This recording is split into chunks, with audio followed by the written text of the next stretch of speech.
Ushbu loyiha Turon-bank hamkorligida Sirdaryo viloyati Mirzobod tumani Tinchlik MFY 201-331 va boshqa sonli konturda amalga oshirilmoqda. Bu yerda qovun ekilgan, maydon hajmi 44 gektar, uzunligi 800 metr, bo'yiga 55 metrni tashkil etadi. Bu yerdagi ekinlar zamonaviy usullar bilan parvarishlanmoqda. Hozirgi ekinlar unib chiqish jarayonida holatda ekinlarni yetishtirish 90 kun davom etadi. Yetishtirish jarayonida sug'oriladi, tabiiy va mineral o'g'itlar bilan oziqlantiriladi.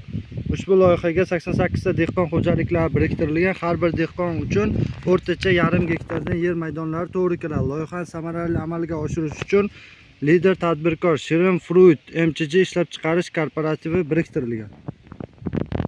Ushbu loyiha bo'yicha har bir gektardan 30 tonna, jami 1320 tonna hosil olish rejalashtirilgan. Mazkur ekin yig'ishtirib olingandan so'ng ikkinchi ekinga ham yuqori daromadli ekin turini ekish orqali yer egalarining daromadlarini yanada oshirib boriladi.